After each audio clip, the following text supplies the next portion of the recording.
New ইয়র্কের জ্যাকসনহাইটস থেকে আপনাদের সঙ্গে আছে আমি খালেদ মুহিউদ্দিন। ক্ষমতার পালাবদলে বাংলাদেশের সব জায়গায় পরিবর্তনের সুর দেখা গেছে এবং সুর পরিবর্তনের প্রবণতাও আমরা দেখতে পাচ্ছি। তবে সেই পরিবর্তনটা কতটা সুষ্ঠু হচ্ছে, কতটা ভালো হচ্ছে, কতটা সৎ হচ্ছে এবং কতটা কায়েমি স্বার্থ থেকে হচ্ছে, সেইটা নিয়েও প্রশ্ন দেখা দিয়েছে অনেক। সেই সব প্রশ্নের মধ্যে আক্রান্ত হচ্ছে গণমাধ্যম, সংবাদ মাধ্যম এবং সাংবাদিকেরাও। এইসব নিয়ে কথা বলার জন্য আমাদের সাথে আজ রয়েছেন বিশিষ্ট সাংবাদিক তো বটেই, তিনি বিশিষ্ট লেখকও বটে, ইতিহাসবিদ, বিশ্লেষক জনাব নুরুল কবির। তার বর্তমান যে পরিচয়, যিনি নিউ এজ, দৈনিক নিউ এজের সম্পাদক, সেটিও আসলে তার অন্যতম প্রধান পরিচয়। আমাদের আমাদের সঙ্গে যুক্ত হওয়ার জন্য কবির ভাই আপনাকে অনেক ধন্যবাদ। আপনি আপনার এই ব্যস্ত সময়ের মধ্যে আমাদের সাথে যুক্ত হয়েছেন, সেজন্য ধন্যবাদ, কৃতজ্ঞতা এবং স্বাগত জানাই। আপনাকে অনেক ধন্যবাদ আমাকে আমার সঙ্গে কথা বলার সুযোগ দেওয়ার জন্য। কবির ভাই, আমি আমি একটু দর্শকদেরও বলি যে কবির ভাই আমাদের শুধু অগ্রজই নন, তিনি আমাদের অনেকেরই শিক্ষক। অনেক বিষয়ে আমরা অনেক জায়গায় আটকে গেলে আমরা কবির ভাই শরণাপন্ন হই। বিশেষ করে আমি কবির ভাই শরণাপন্ন নানা কারণে, নানা সময়, নানা রকমভাবেই হয়েছিলাম। বিগত সরকারের আমলে, যেটা 15 বছর ব্যাপী ছিল, সেই সময় সাংবাদিকরা বিভিন্ন ধরনের সমস্যার মধ্যে পড়েছেন, বিভিন্ন ধরনের হতাশার মধ্যেও পড়েছেন, ভয়ের মধ্যে পড়েছেন। আমি আমার ব্যক্তিগত অভিজ্ঞতার কথা বলি। আমি কবির ভাইকে গিয়ে বলছিলাম যে কবির ভাই, এটা কিরকম আমল যেখানে শেখ হাসিনাকে শুধু ভালো বলা হয় আর বাকি সবাই যেন খারাপ হইলেও তাদের কারো কোনো কষ্ট হয় না। শুধু শেখ হাসিনাকে খারাপ এরকম বলা যায় না। বলে যে না, শেখ হাসিনা ভালো, শুধু মন্ত্রী, আমলা, সামরিক বা বেসামরিক কর্মকর্তারা তারা শুধু খারাপ, তারা শেখ করছে। একই ধরনের প্রবণতা আমরা এখনো দেখতে পাই কিনা কবির ভাই? যে আমরা বলতেছি যে না, স্বরাষ্ট্র উপদেষ্টা ব্যর্থ, উমুক ব্যর্থ, সরকারের ভিতরে সরকার, কিন্তু যেন ডক্টর মোহাম্মদ ইউনূস কিছুই জানেন না, অথবা ডক্টর মোহাম্মদ ইউনূসই আসলে সবচেয়ে ভালো। এটা কি আসলে সম্ভব? কবির ভাই, আমার একদমই মনে পড়ে আপনি আমাকে বলছিলেন যে দেখেন, মাথা যদি ঠিক থাকে তাহলে অন্য কিছুর খারাপ হওয়ার সম্ভাবনা অনেক কম থাকে, যদি দোষ আমি মাথাকেই দিব। এখনকার পরিস্থিতিটা কি আলাদা একটু কবির ভাই? না, একদম না। হ্যাঁ, এখনো একই রকমের আছে, বাট রকমটা পরিবর্তন ঘটেছে। যেমন ধরুন, আমরা একটু ছোট্ট একটা ব্যাকগ্রাউন্ড দিই। বলেন। বাংলাদেশের মানুষ যে 15 বছরের কথা বলেছেন, একটা স্বৈরতান্ত্রিক লীগ সরকারের বিরুদ্ধে থেকে থেকে লড়াই করেছে। সেই লড়াইয়ের বিভিন্ন সময় উত্থান পতন ছিল, পতনের সময় আবার নিপীড়নের শিকার হয়েছে, এবং শেষ পর্যন্ত একটা জন শিক্ষার্থী গণ অভ্যুত্থানের মাধ্যমে তার পতন হয়েছে। এদেরকে ফ্যাসিস্ট বলা হয়, ঠিক। ফ্যাসিস্ট, আমি বলবো, যদি ফ্যাসিজমের নানান ধরন থাকে, হ্যাঁ, তার যে ইডিওলজি ছিল, এটাকে জাতিবাদী এক ধরনের ফ্যাসিজম ছিল। তো এইটার বিরুদ্ধে যারা লড়াই করেছে, তারা কিন্তু সবই একই রকমের চিন্তার মানুষ নন। তাদের এক এক ধরনের রাজনৈতিক উদ্দেশ্য ছিল, এক এক ধরনের আদর্শিক প্রণোদনা ছিল। ফলে নানান ধরনের মানুষের কমন শত্রুতে পরিণত হয়েছিল লীগ সরকার, কারণ তার নিজেরা ছাড়া আর কাউকেই তারা তাদের রাজনৈতিক বুদ্ধিভিত্তিক তৎপরতা অ্যালাউ করতে তারা রাজি ছিল না। ফলে সবাই তার বিরুদ্ধে সংঘবদ্ধ হয়ে এবং সাধারণ মানুষের অতিষ্ঠ হয়ে তার মধ্যে আহ, যোগ দিয়েছিলেন। তারপর মাত্র 3 সপ্তাহে 1500 মানুষের হত্যাকাণ্ড, প্রায় 20,000 মানুষের আপনার নানা ধরনের আহত হওয়া, তার মধ্যে একটা কয়েকশো, 600-700-র মতো মানুষের সারা জীবনের জন্য দৃষ্টি শক্তি হারিয়ে ফেলা, মাত্র 3 সপ্তাহ সময়ের মধ্যে যে নিপীড়নমূলক ব্যবস্থা চালু করেছিল। এবং আপনি লক্ষ্য করবেন, কখনো কখনো মানুষ ভুলে যায়, এই গত আপনার শিক্ষার্থী গণঅভ্যুত্থানের একটা অন্যতম বৈশিষ্ট্য ছিল নারীর অংশগ্রহণ। মানে যেই পরিমাণে নারীরা তার সন্তানদের পাশে এসে দাঁড়িয়েছিল, অতীতেও নারীরা নানাভাবে সংগ্রামের মধ্যে ছিলেন আমাদের দেশে, কিন্তু এইবার দারুণ ভাবে তারা অংশগ্রহণ করেছিলেন। এখন এইটার মধ্য দিয়ে দু ধরনের আকাঙ্ক্ষা তৈরি হয়েছে। একটা হচ্ছে যার যার পুরনো যারা অঙ্গীকার, যেই যে রাজনীতির প্রতি তাদের অঙ্গীকার আছে, সেগুলোকে সামনে এগিয়ে নিয়ে যাওয়ার একটা পরিসর, মুক্ত পরিসর তৈরি হয়েছে বলে সবাই মনে করেছে। অন্যদিকে যে সাধারণ মানুষরা একেবারে পার্টিজান রাজনীতির সঙ্গে যারা জড়িত নন, তাদের মধ্যে একটা সাধারণভাবে একটা গণতান্ত্রিক আকাঙ্ক্ষা, সাংস্কৃতিক আকাঙ্ক্ষা তৈরি হয়েছে। তাহলে যেটা প্রয়োজন ছিল, এরকম একটা গণ অভ্যুত্থানের মধ্য দিয়ে একটা সরকারের পলায়নের পর যেই সরকার প্রতিষ্ঠিত হবে, আমরা এখন যে বা তখন থেকে যে একটা নাম দিয়ে চলেছে, একটা অন্তর্বর্তীকালীন সরকার। সেই অন্তর্বর্তীকালীন সরকারের ওই রাজনৈতিক প্রজ্ঞা থাকবার কথা ছিল, যে গণঅভ্যুত্থানের মধ্য দিয়ে যে আকাঙ্ক্ষাগুলো তৈরি হয়েছে, সেই আকাঙ্ক্ষাগুলো ধীরে ধীরে এগুলোকে বাস্তবায়ন করার প্রক্রিয়ার পাশাপাশি এই যে সংস্কার কর্মসূচি এবং নির্বাচন দিকে যেমন এগোতে হবে, তেমনি এগুলো যার এই এত বড় অপরাধের জন্য তাদেরকে বিচারও করতে হবে। অর্থাৎ তিনটা, একটা হচ্ছে বিচার, সংস্কার এবং নির্বাচন। এই দেশের মানুষ আপনি লক্ষ্য করুন, কখনই এমন সরকার প্রতিষ্ঠিত করে নাই যার একটা সরকার মানুষ করে নাই, নিজেরা জোর করে থেকেছে এরকম সরকার অতীতে ছিল, যে তার টেনিউর কেউ জিজ্ঞাসা করে নাই। পৃথিবীতে কোনোদিনও কোনো সরকারের অনির্দিষ্টকালের টেনিউর থাকতে পারে না। কিন্তু আমরা লক্ষ্য করেছি যে এই সরকার প্রতিষ্ঠিত হবার পর যাদের নিয়ে সরকার প্রতিষ্ঠিত হয়েছে তাদের দেশপ্রেম আমি প্রশ্ন করি না, কিন্তু তাদের রাজনৈতিক প্রজ্ঞা সম্পর্কে আমার সেদিনও প্রশ্ন ছিল, এখনো আছে এবং ভবিষ্যতেও থাকবে। কারণ এই যে আকাঙ্ক্ষাগুলোকে কিভাবে জড়ো করতে হয়, তার আকাঙ্ক্ষাগুলোকে কিভাবে বাস্তবায়নের প্রক্রিয়া নিতে হয়, তার যে রাজনৈতিক অভিজ্ঞতা এটা তাদের ছিল না। এটা অধ্যাপক ইউনূসেরও ছিল না, এবং তার সঙ্গে যারা সহকর্মী আছেন তাদেরও ছিল না, অধিকাংশেরই। কারো কারো কাউকে কথা বাদ দিলে ছাত্র রাজনীতিতে যাদের এক ধরনের হাত পাকিয়েছিলেন তারা ছাড়া এই ছোট ছোট ছোট বড় নানান এনজিওর মধ্যে থেকে যারা দেশের সংস্কার সাধনের মধ্য দিয়ে কাজ করতে চেয়েছেন, তারা একটা গোটা রাষ্ট্রযন্ত্রের ব্যবহার রাজনৈতিকভাবে কিভাবে করতে হয় তার উপলব্ধি আছে বলে আমার মনে হয় না।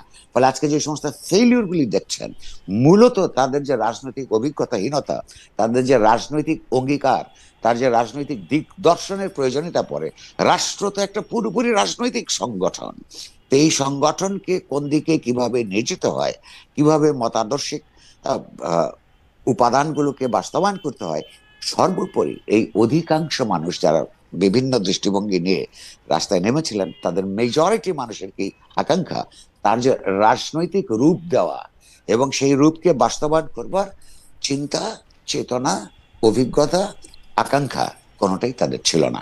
তারা এক ধরনের লুজ টাইপের, যে তরল, তাদের দেশের জন্য ভালোবাসা আছে আমি এখনো বিশ্বাস করি, আবার ক্ষমতাকে পেলে ক্ষমতাকে যে সুষ্ঠুভাবে ব্যবহার করতে হয়, এইটা যতক্ষণ না আপনি কাউকে ক্ষমতা দিচ্ছেন ততক্ষণ পর্যন্ত তার পরীক্ষাটা হয় না। এদের মধ্যে অনেকেই আছে ক্ষমতাকে অপব্যবহার করছেন, হ্যাঁ সেটাও আছে, সেটা ক্ষমতার একটা অন্তর্গত সমস্যা। এই কারণেই ক্ষমতাকে আপনার জনসমাজের দিক থেকে, সংবাদ মাধ্যমের দিক থেকে, রাজনৈতিক দিক থেকে অপোজিশনাল একটা চাপের মধ্যে রাখতে হয়। সেইটা রাখবার চেষ্টা এখনো পরিপূর্ণভাবে হচ্ছে না, কারণ সবাই নির্বাচনের যে দিকে চেয়ে আছে।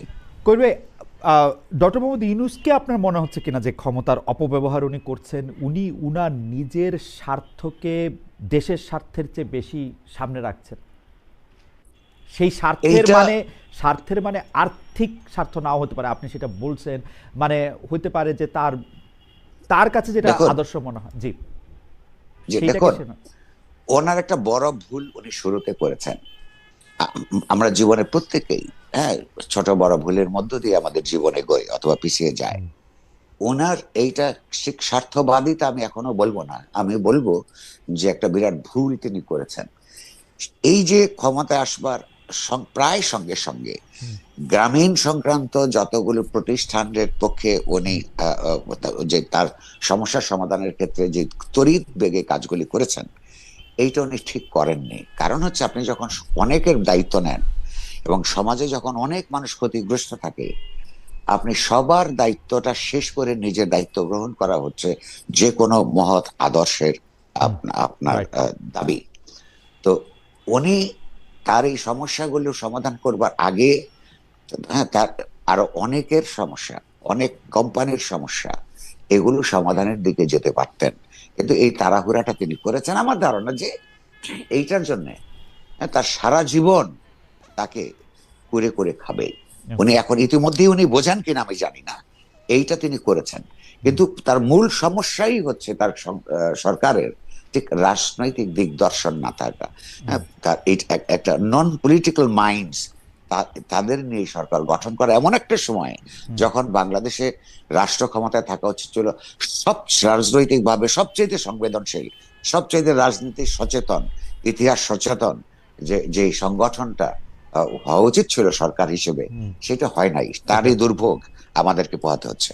রাজনৈতিক দিগদর্শন না থাকা, সরকারের ভিতরে সরকার, এই প্রসঙ্গগুলি নিয়ে আমরা আরেকটু ইলাবোরেটভাবে আপনার কাছে আসবো, তবে কতগুলি প্রসঙ্গের খুব দ্রুত একটু অবতারণা করতে চাই, তারপর আবার আমরা ওই মধ্যে আসবো। কবির ভাই, আমরা দেখেছি যে ডেইলি স্টার প্রথম আলো আক্রান্ত হওয়ার পর বা ডেইলি স্টার প্রথম আলোর উপর আক্রমণ হওয়ার পর বলা হচ্ছে যে এখন তো আসলে মত প্রকাশের স্বাধীনতা দূরে থাক, বেঁচে থাকাই মুশকিল হয়ে গেছে। আমাদের প্রশ্ন এখানে দুইটা, ডেইলি স্টার প্রথম আলোয় প্রথম সংবাদ মাধ্যম কিনা যারা আক্রান্ত হলেন, এবং আমি যদি ধরে নিই যে ডেইলি স্টার এবং প্রথম আলো আক্রান্ত না হইল, ওই দিন আক্রান্ত না হইতো, কিন্তু একজন হিন্দু লোককে পুরায় মারা হইতো, খুলনায় একজন সাংবাদিককে গুলি করে হত্যা করা হইতো, তাহলে একই কথা ডেইলি স্টার সম্পাদক জনাব মাহফুজ আনাম মঈন বলতেন কিনা যে আমাদের আসলে মত প্রকাশ স্বাধীনতা দূরে থাক, বেঁচে থাকার স্বাধীনতাও নাই।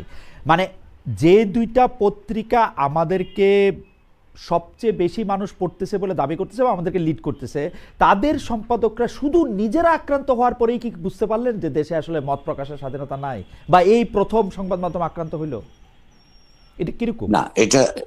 এটা একটা হচ্ছে যে তাদের পর যে আক্রমণটা হয়েছে, তারা খুব সেই সময় বিহ্বল হয়ে পড়ছিলেন। হয়তো আপনার শব্দের প্রয়োগ, বাক্য বিন্যাসের মধ্যে, হ্যাঁ, তার এই যে ত্রুটি বলবো আমি, যেটা আপনি ধরেছেন, হ্যাঁ, এটা তার হয়েছে। কিন্তু ধরুন, মত প্রকাশ কি তিনি বন্ধ রেখেছেন? তারপরের দিনই তো আনবাউড বলে উনি পত্রিকা বের করেছেন।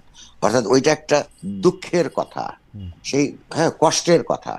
আর এইটাও তো সত্য নয় যে অন্য সময় অন্য না, এইটাইতে এইখানেই প্রথম আগুন লাগেনি। অন্যান্য পত্র পত্রিকা, মিডিয়া প্রতিষ্ঠান আক্রান্ত হয়েছে, বন্ধ হয়েছে আওয়ামী লীগ আমলে। কিন্তু এটা কিন্তু ভুলে গেলে চলবে না, তখন মতিউর রহমান এবং মাহফুজ আনাম সহ আমরা সকলে কিন্তু সেগুলোর প্রতিবাদ করেছি, বিবৃতি দিয়েছি, এডিটোরিয়াল লিখেছি।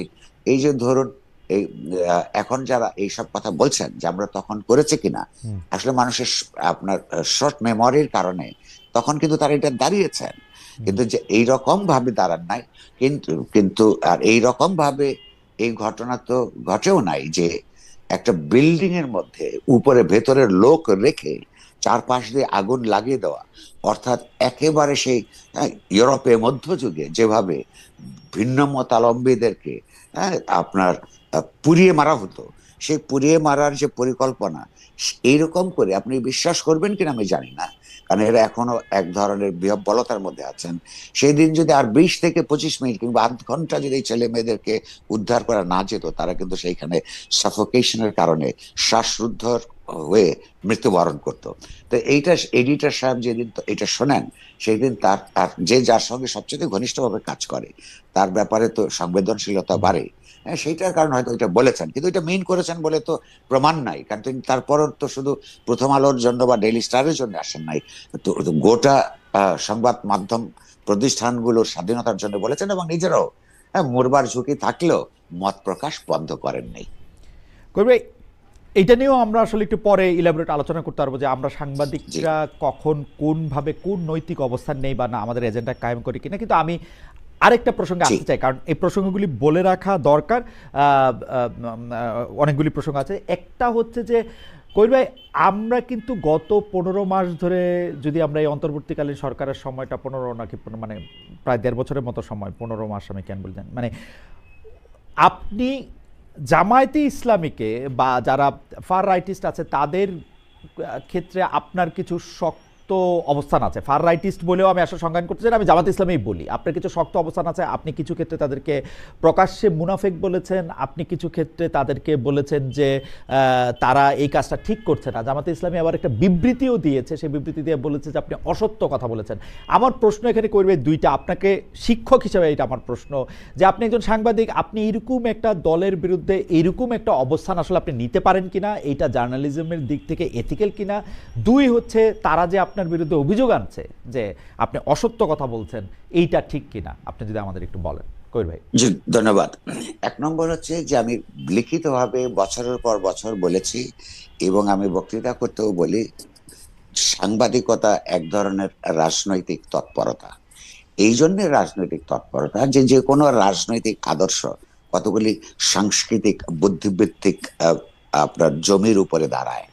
ফলে আপনি যদি গণতান্ত্রিক রাজনৈতিক ব্যবস্থায় বিশ্বাস করেন, সেই এরকম একটা রাজনৈতিক ব্যবস্থা কখনোই টিকে থাকবে না যতক্ষণ পর্যন্ত না সমাজের ভেতরে অধিকাংশ মানুষের মন এবং মননের মধ্যে গণতান্ত্রিক চিন্তা ভাবনার উদ্রেক করা এবং তাকে বিকশিত করবার দিকে না যায়। ফলে আমি যেহেতু এই দেশে আহ, প্রতিটা নাগরিকের সৃষ্টিশীল গণতান্ত্রিক উত্থান চাই, কারণ মানুষের অসাধারণ পোটেনশিয়াল আছে দারুণভাবে বিকশিত হবার, সেইটা নিশ্চিত করবার জন্য রাষ্ট্র ব্যবস্থা যেহেতু জগতে আছে, গণতান্ত্রিক রাষ্ট্র কাঠামো প্রয়োজন পড়ে।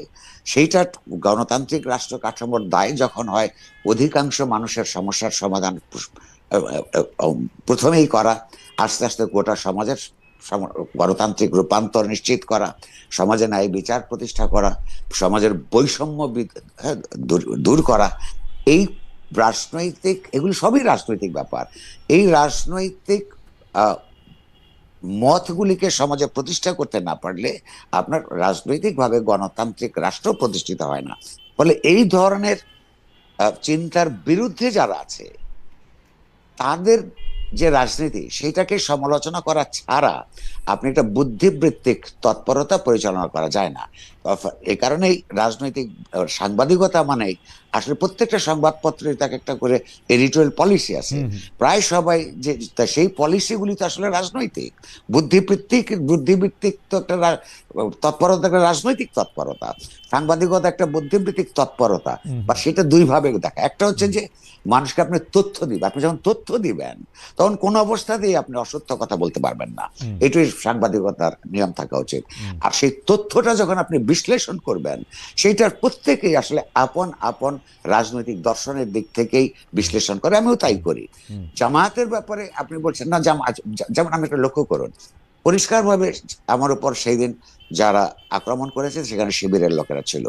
আমাকে কিন্তু রাষ্ট্রের দিক থেকে প্রশ্ন করেছে, অনুরোধ করেছে একটা মামলা করবার। আমি কিন্তু মামলাটা করি নাই, কারণ হচ্ছে এটা আমি ব্যক্তিগতভাবে নেই না, এটা আবার পার্সোনাল ইস্যু না। আপনি লক্ষ্য করুন, আমি একটা সংগঠিত শক্তির ও গণতান্ত্রিক তৎপরতার বিরুদ্ধে কথা বলবো, আমি তো অথচ লিখবো, অথচ আমি তো আশা করতে পারি না যে তারা ওইখানে গেলে আমাকে ফুলের মালা নিয়ে দাঁড়িয়ে থাকবে। আমার অসংখ্য বন্ধু শুভান অধ্যায় প্রশ্ন করেছে, আপনি একা ওখানে গেলেন কি করে? আমি আচ্ছা, বা গেলেন কেন? আরো তো ঘটনা ঘটতে পারতো, আমি এটা জেনেই গেছি। আমার মনে হয়েছে ওইখানে আমার যাওয়া কর্তব্য। এই কর্তব্য বোধের মধ্যে যদি ভুল থাকে, আপনি যদি সেইটাকে বলেন যে এটা ভুল ছিল, সেটা একটা আলাদা বিতর্ক, আমি তো আপনার সঙ্গে তর্ক করতে রাজি আছি। কিন্তু ওইখানে আমার উপর যে তারা আক্রমণ করেছে, তো সেইটা তো অত্যন্ত স্বাভাবিক। তবে এর মধ্যে দুঃখজনক যেটা হইলো, এই যে এখানে আরেকটা, এই যে জামায়াতের মুনাফিকের কথা বলছেন, তারা, আমি ওইখানে গেছি তাদের রাজনৈতিক ভাবে তাদেরকে বিরোধিতা করি, ব্যক্তিগতভাবে তাদের সঙ্গে আমার কোনো বিরোধ নাই। তারা সেই কথা বলে আমাকে আক্রমণ করবার সৎসাহস দেখাতে পারে নাই। তারা আমাকে আওয়ামী লীগ বলে আখ্যায়িত করে তারপরে আক্রমণ করেছে। এই যে আরেকটা মুনাফিকি, তারা কিন্তু আমাকে আক্রমণ করছে কারণ আমি হচ্ছে এখানে একটা সেকুলার ডেমোক্রেটিক রাজনৈতিক ব্যবস্থা আমরা চাই। আর এর চাইতে যারা বড় কুতুব, সেকুলারিজমের কি কি সমস্যা আছে সেগুলি নিয়ে আলাপ করে, সেই আলোচনায় আমরা বিতর্কে অংশগ্রহণ করতে রাজি আছি। সেটা হচ্ছে একটা একাডেমিক বিতর্ক। ধরুন যে ফরাসি সমাজে যখন 1789 সালের বিপ্লবের সময় সেকুলারিজমের কথা বলা হয়েছিল, তার একটা রাজনৈতিক প্রেক্ষাপট আছে। আজকে আপনি বলতে পারেন সেটা তো আপনার বাস্তবায়িত হয় নাই, তাহলে সেকুলারিজমের পুরো জিনিসটাই তো অবাস্তবায়নযোগ্য করে তুলেছে। একটা কথা হচ্ছে, মানুষ কিন্তু সংগ্রাম করে, লড়াই করে, আপাতত যেটা অবাস্তবায়নযোগ্য মনে হয়, কাজটা যদি ভালো হয়, কথাটা যদি ভালো হয়, আদর্শটা যদি ভালো হয়, সেটা কোথায় কোথায় ফেল করেছে সেই কারণে আমি ওইটার প্রপাগেট করতে পারবো, এটা হতে পারে না। যদি যেই ব্যবস্থা বলে যে একটা সমাজের মধ্যে মুসলমান, হিন্দু, বৌদ্ধ, খ্রিস্টান, নারী, পুরুষ সবাই থাকবে, সবার সমান অধিকার থাকবে, প্রত্যেকের ধর্মীয় কর্মকাণ্ড করবার অধিকার থাকবে, এবং রাষ্ট্র সে ব্যাপার কোন একটা বিশেষ ধর্মকে, সেটা বাংলাদেশের ক্ষেত্রে হতে পারে ইসলাম, আর ভারতের ক্ষেত্রে হতে পারে হিন্দু, অর্থাৎ সংখ্যাগরিষ্ঠ যারা, তাদের পক্ষে রাষ্ট্রপাটকে সাজিয়ে আপনার ধর্মীয় ভাবে যারা সংখ্যালঘু তাদের উপর আপনি নিপীড়ন করবেন অথবা তার চিন্তা চেতনাকে বিকশিত হতে দিবেন না, এটা তো খারাপ কাজ। তো সেকুলারিজম ইউরোপে ব্যর্থ হয়েছে বলে এটার নাম আপনি আরেকটা অন্য কিছু দিতে পারেন, সেইটার জন্য আমি লড়াই করব, এটাই স্বাভাবিক। অসম্ভবের জন্য মানুষ লড়াই করে, আমাদেরও তাই কাজ। আর এখানে দ্বিতীয় পার্টটার উত্তর হচ্ছে যে তারা আমাকে বলেছে যে আমি তিনটা অভিযোগ এনেছি তাদের ব্যাপারে। এক হচ্ছে তারা ঐতিহাসিকভাবে তারা মুনাফিকি করে, কারণ মুখে বলে একটা, কাজ করে আরেকটা। আরেকটা বলেছি তারা ধর্মকে দারুণভাবে ব্যবহার করছে, হ্যাঁ, যেটা ইসলামের যে অন্তর্গত শক্তি, ইসলামের মধ্যে যে গণতন্ত্র পরায়ণতার যেটুকু অংশই থাকুক, সবচেয়ে বড় কথা ইসলাম ধর্মের বিকশিত হয়েছে জনস্বার্থের প্রতি আর বিশ্বস্ত থেকে। অধিকাংশ নিপীড়িত মানুষের কথাই আছে যে জুলুমের বিরুদ্ধে, জালেমের বিরুদ্ধে মজলুমের পক্ষে লড়াই করে ইসলাম বিকশিত হয়েছে। তো এখন জামাত ইসলাম আর ইসলাম এক কিনা আমি বরাবর ব্যাখ্যা করি এটা এক নয়। এটা আমি আমার ব্যাখ্যা দিবার আগেই বলে রাখি, এই দেশেরই অসংখ্য আলেম আছেন যারা জামাত ইসলামকে হাত থেকে ইসলামকে রক্ষা করবার কথা বলে। তো আমার মতন একটা ছোট্ট প্রশ্ন যদি করে রাখি, যে বাংলাদেশের রাজনীতিতে ধর্মের ব্যবহার তো মোটামুটি ভাবে সবাই করে, মোটামুটি না মানে মানে অ্যাবসলিউটলি ধর্মরে ব্যবহার করেই বাংলাদেশের রাজনীতিটা চলে একদম। এবং যারাই করে সেটার বিরুদ্ধে আমরা, কারণ আর কিন্তু জামাত ইসলামী নামটা কি করেছে, ইসলামকে কিভাবে ব্যবহার করে, এই তিনটা। আর আরেকটা অভিযোগ আমি করেছি, 3 নম্বরটা হচ্ছে যে তারা নির্বাচনটাকে পিছিয়ে দেবার চেষ্টা করছে। আচ্ছা, এখন আমি আপনাকে একটা একটা করে উত্তর দিচ্ছি, হ্যাঁ। এবং আমাকে বলেছে আমি মিথ্যাচার করেছি। এই যে তারা মিথ্যাচার করেছি তার প্রমাণ কি হিসাবে তারা বলেছে যে তারা ধর্মকে নির্বাচনের ক্ষেত্রে ব্যবহার করছে না। অথচ আপনি যদি সোশ্যাল মিডিয়া দেখেন, আমাদের যে রিপোর্টস আছে, হ্যাঁ, সেগুলিতে বিভিন্ন জায়গায় তারা বলে বেড়াচ্ছে যে বেহেশত দোজখের সঙ্গে জামায়াতকে ভোট দেওয়ার আছে। এটা জামায়াতের যে এইখানে মজাটা হচ্ছে যে এই ক্ষেত্রে তারা আবার বলতেছে ওইটা তার নিজস্ব মত। আচ্ছা, এটা বলছি, আমি আসছি সেই জায়গায়, এটা আরেকটা মুনাফিকি। হ্যাঁ, আচ্ছা আচ্ছা, এই জামায়াতের প্রার্থীর পক্ষে যারা কাজ করছে তাদের অনেকের বক্তব্য আপনি এখন সার্চ দিলে পাবেন। এআই দিয়ে কিছু কিছু হয়েছে, হ্যাঁ, সেগুলো সত্য, অনেকে বাড়িয়ে বলেছে, কিন্তু সত্য যেগুলো আছে পরীক্ষায় পাবেন, তার মধ্যে প্রতিদিন আপনি দেখতে পাবেন যে তারা তার এই ভোটটাকে বেশ ইসলামের সঙ্গে লাগিয়ে ফেলেছে। আপনি লক্ষ্য করুন, ঠিক এই কাজটাই পাকিস্তান আমলে মুসলিম লীগ এবং সামরিক শাসকরা বাংলাদেশের মানুষের যখন স্বায়ত্তশাসন আন্দোলন করত, তার অধিকারের জন্য আন্দোলন করত, সেইটাকেই তারা ইসলাম বিরোধী আন্দোলন হিসেবে, পাকিস্তান বিরোধী আন্দোলন মানে হচ্ছে ইসলাম বিরোধী আন্দোলন হিসেবে আমাদের এইখানকার আন্দোলন সংগ্রামকে দমন করবার চেষ্টা করেছে। এই কারণেই কিন্তু মানুষের যেমন একটা রাষ্ট্রের যখন বিরাট আপনার রাজনৈতিক ঐতিহাসিক অভিজ্ঞতার ভিত্তিতে যখন সংবিধান তৈরি করে, সেই সংবিধান সেগুলো আমাদের মতো করে হয় নাই, এবং যেভাবে হওয়া উচিত ছিল সেভাবে হয় নাই। সেটা আরেক বিতর্ক, আরেকদিন আমরা আগে করেওছি আমরা।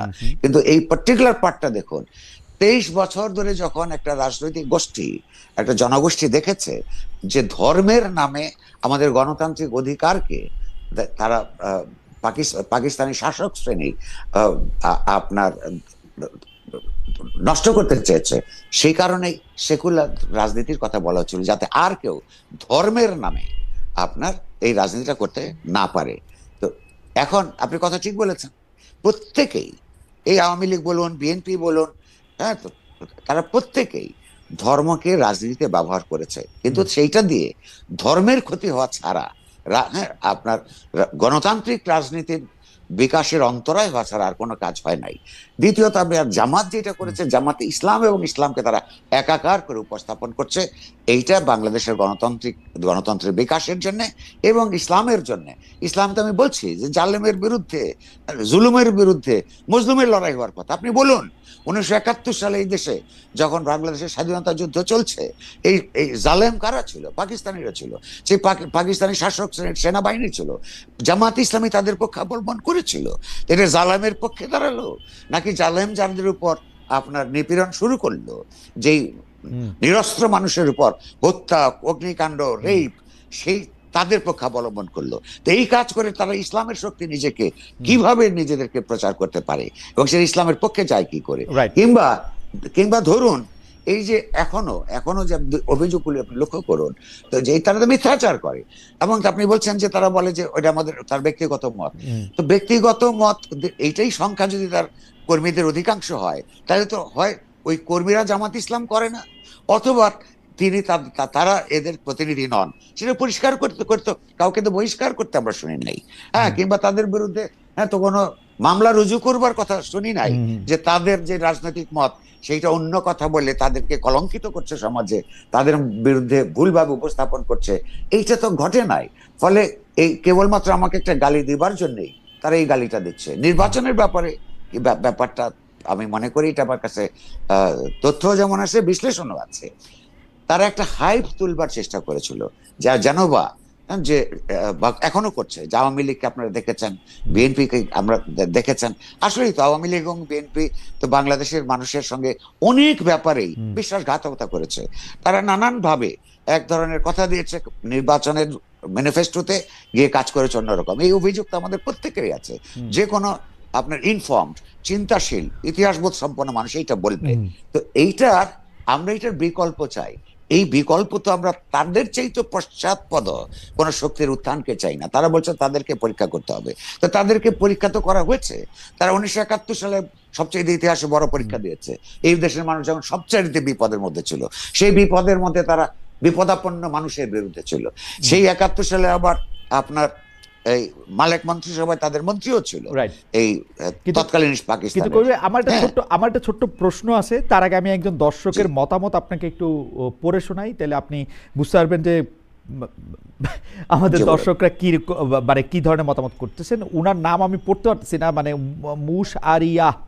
মুশারিয়া 188, উনি বলতেছেন যে খালিদ ভাই অনেস্টির সাথে বলেন তো, আপনি কখনো আমার দেশ সংগ্রাম, ওয়ান, ইসলামী টিভি ইত্যাদি বন্ধ হওয়ার পর আপনি কোনো স্পেশাল টক শোর আয়োজন করেছিলেন কিনা, সেই সবের মন্ত্রীকে প্রশ্ন করেছিলেন কিনা, আপনি কি দ্বিচারী নন?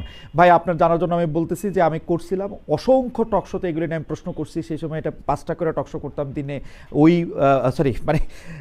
সপ্তাহে 5টা করে টক শো করতাম সপ্তাহে, এবং এডিটর স্পিক বলে অসংখ্য প্রশ্ন করেছি। এমনকি নুরুল কবির ভাই আমাদের সঙ্গে আসেন, নুরুল কবির ভাই আমাদের অনুষ্ঠানে এসেও এইগুলির কথা অসংখ্যবার বলছেন। আপনারা যদি দেখা থাকেন, দেখার যদি কোনো উপায় থাকে তাহলে দেখবেন। কিন্তু কবি আমার একটা প্রশ্ন আছে, আপনি আপনার উপরে যে আপনার সঙ্গে এই ভদ্রলোককে আমি আরেকটু মনে করে দিতে চাই, আমি একটু যুক্ত করতে চাই। সেটা হচ্ছে জনারা বোধহয় ভুলে গেছেন, আমরা 1971 সালে যারা মানবতা বিরোধী অপরাধ করেছে তার বিচার চেয়েছে, এখনো চাই।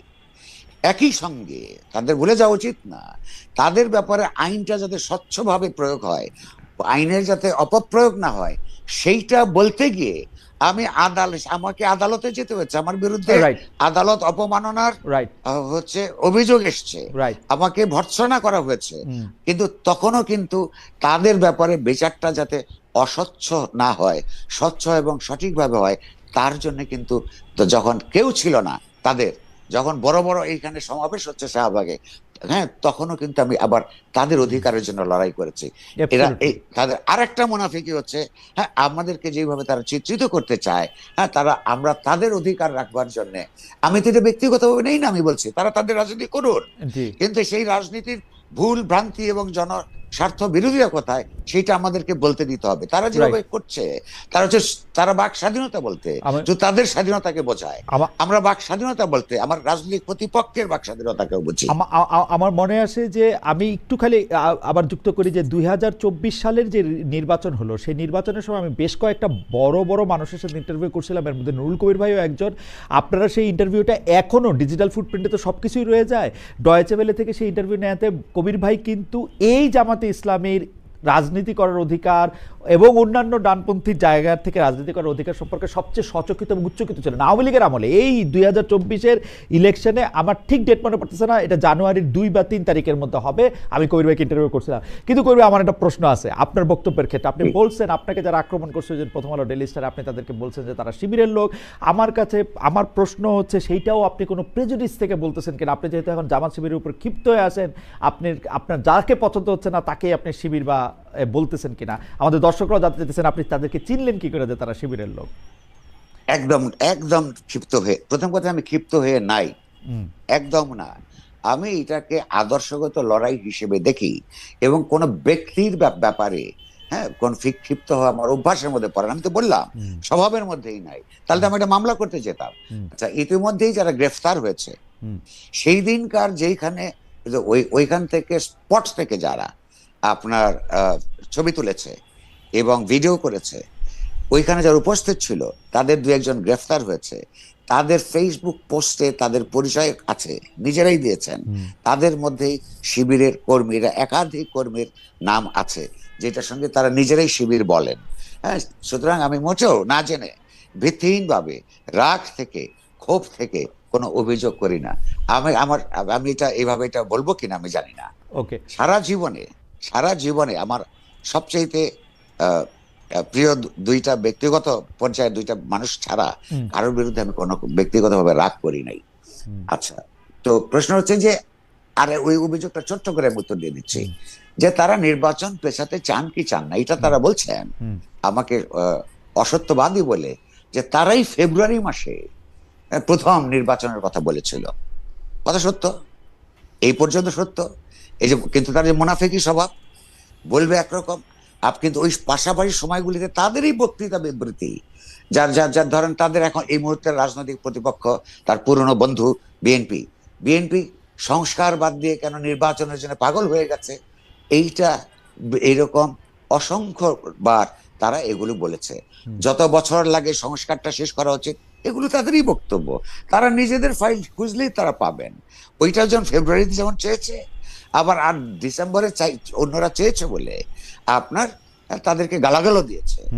তো দুই নম্বর হচ্ছে, তারা আসলে কেন পেছাতে চায়, একটা হলো তথ্য আর একটা বিশ্লেষণ।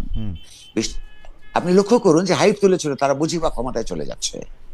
আচ্ছা, কিন্তু এই যে বিএনপির বিরুদ্ধে একটা অভিযোগ আছে না, এরা যখন ওই টেম্পু আর বাজার দখল করতে যায়, বিএনপির থেকে জামাত কিছু কিছু ব্যাপারে অনেক স্মার্ট পার্টি, পলিটিক্যাল পার্টি হিসেবে তারা তখন রাষ্ট্রের স্ট্র্যাটেজিক পয়েন্টগুলিতে তাদের লোক বসিয়েছে, আর চাঁদাবাজিও করেছে। হ্যাঁ, সেগুলো অনেক ভীষণ স্মার্টলি সেটা তারা করেছে। হ্যাঁ, সেগুলোর দরকার হলে আমরা, এটাও যদি মিথ্যা কথা হয়, হ্যাঁ, সেই দাবি করলে সে প্রমাণ আমরা তুলে ধরবো সময় মতন। প্রশ্নটা হচ্ছে যে, তারা বুঝতে পেরেছে এখন কয়েক মাস গেছে পরে, যে বাংলাদেশ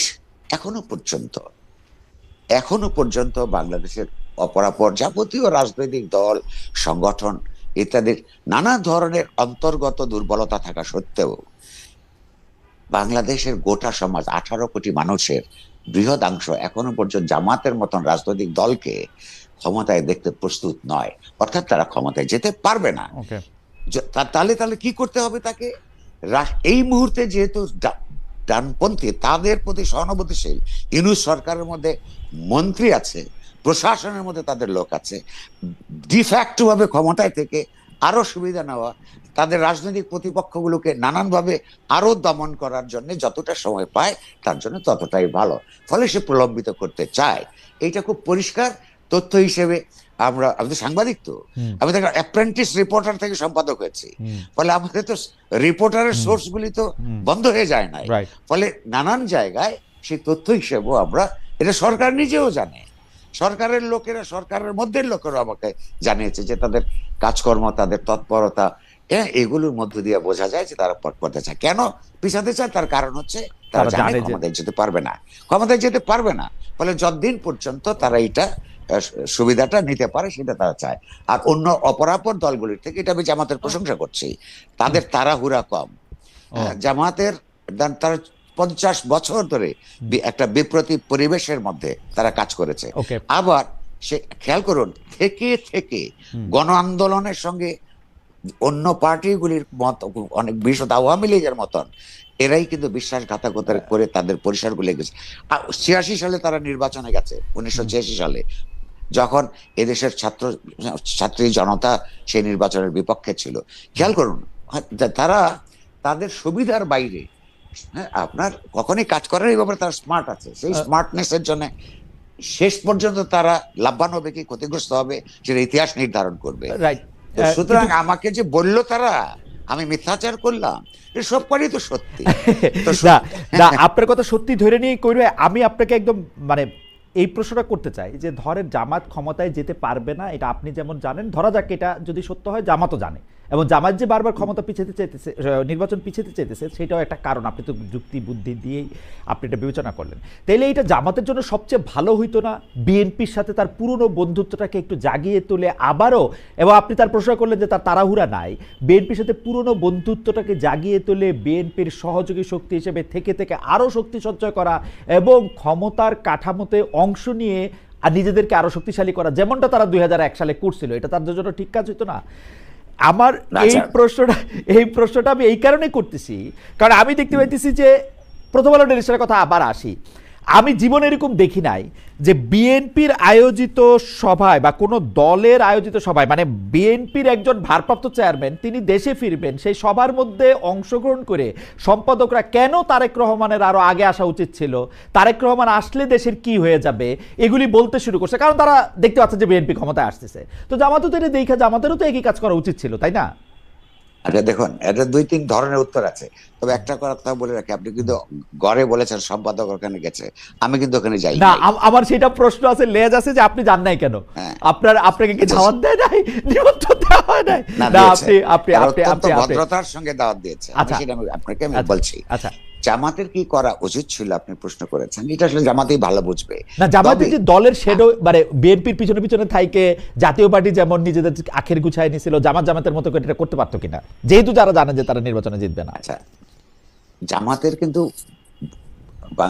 তার জন্মের পর থেকে এখন এই পর্যন্ত ইতিহাসের বড় বড় বাকগলিতে বড় বড় ভুল করবার হ্যাঁ রেকর্ড আছে। ওকে। আপনি লক্ষ্য করুন, বাংলাদেশে এই এলাকার মানুষ, বিশেষত পূর্ব বাংলার কৃষকরা যখন পাকিস্তানের জন্য আন্দোলন করে, পাকিস্তানের দাবি যখন সবচেয়ে জনগণের দাবি, পপুলার দাবি, জনপ্রিয় দাবি, জামাত ইসলামী তখন পাকিস্তানের বিরুদ্ধে ছিল। হ্যাঁ, পাকিস্তান সৃষ্টি হওয়াটাকে জামায়াতের নেতা, তৎকালীন নেতা আপনার মৌলানা মওদুদি, এইটা পাকিস্তান একটা বাজে বস্তু হিসেবে আপনার তৈরি হচ্ছে, এবং জিন্নাহকে গালাগাল দিতেন। দেখুন, অথচ জনগণ ছিল পাকিস্তানের পক্ষে। আবার সেই পাকিস্তান যখন এই দেশের এই অঞ্চলের মানুষই সেখান থেকে মুক্তির জন্য নিজেদের রাষ্ট্র তৈরি করবার জন্য স্বাধীনতার যুদ্ধ করে 71 সালে, আবারও সে একটা আপনার জনস্বার্থ বিরোধী, জনগণের বিরুদ্ধে সে অবস্থান গ্রহণ করে।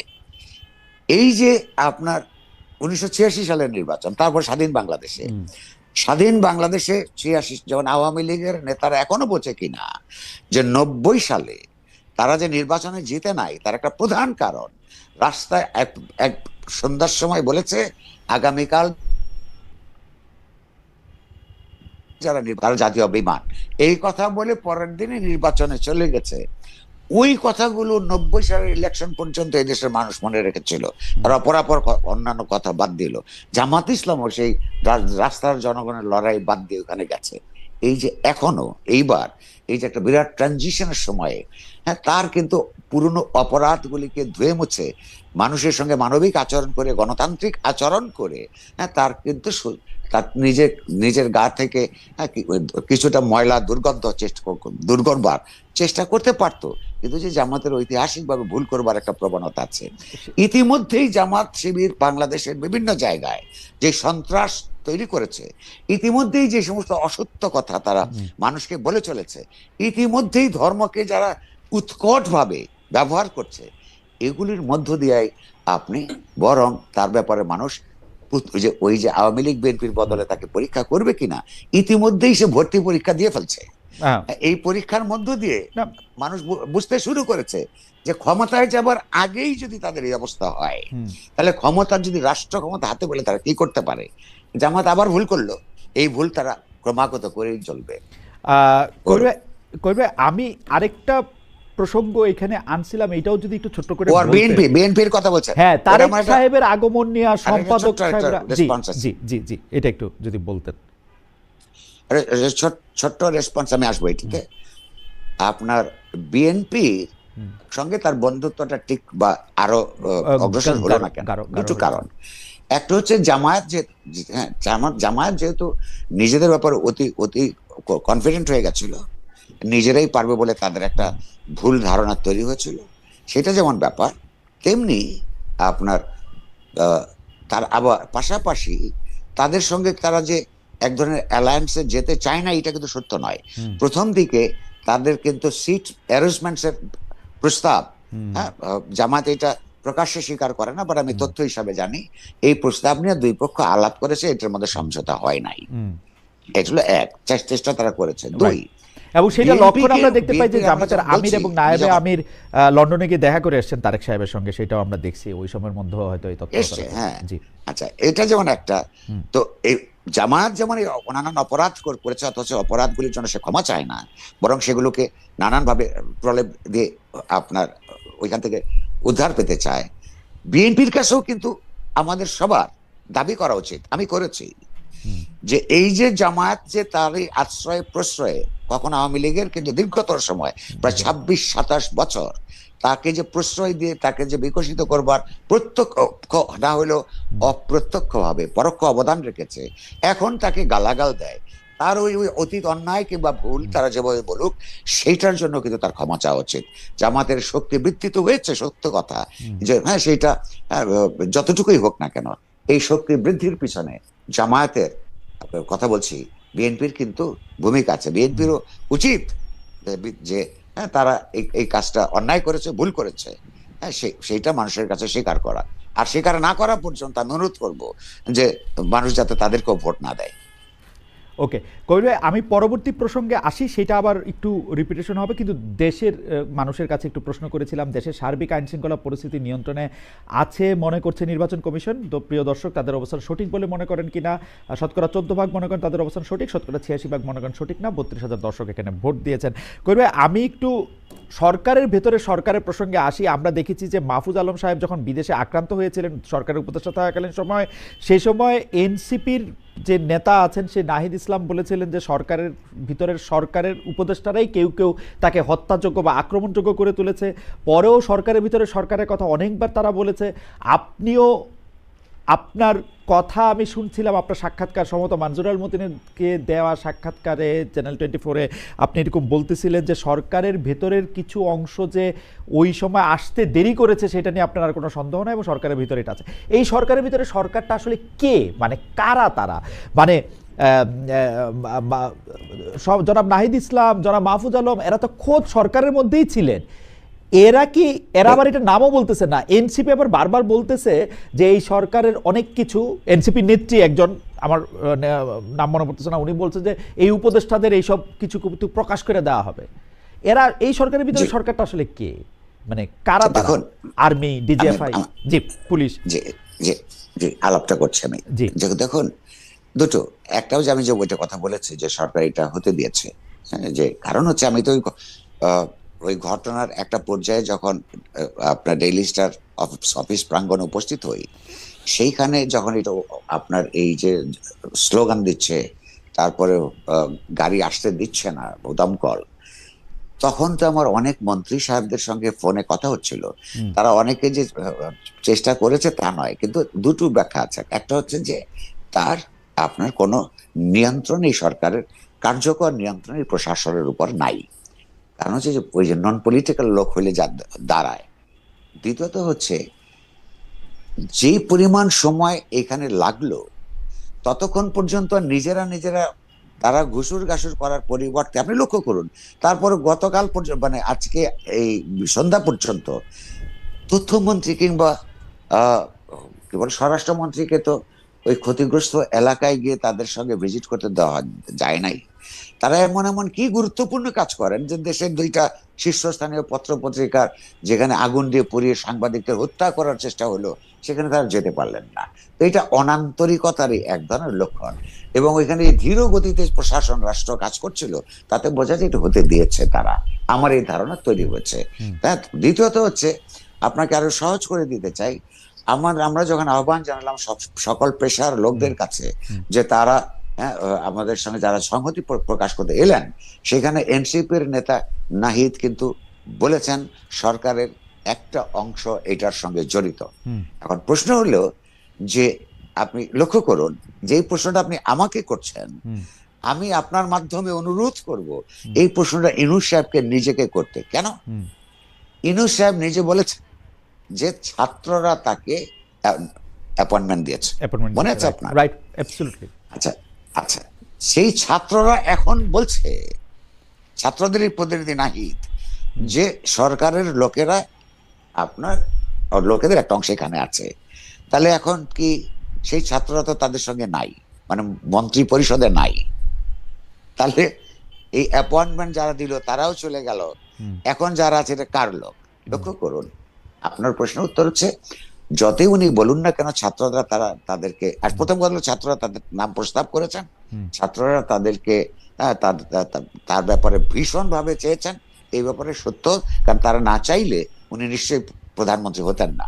কিন্তু এই যে রাজনৈতিক যে বিশ্লেষণটা এই মন্ত্রী পরিষদের মাথায় থাকে না, ঘটনাটা কি হয়েছিল, বিভিন্ন রাজনৈতিক দল মত নির্বিশেষে সমস্ত মানুষের সম্মিলিত প্রয়াসের মধ্য দিয়ে একটা জাতিবাদী আওয়ামী লীগ স্বৈরতান্ত্রিক সরকারের পতনের পর যখন এই সরকার গঠনের কথা হলো, তখন তিনটা ফ্যাক্টরস কাজ করছিল।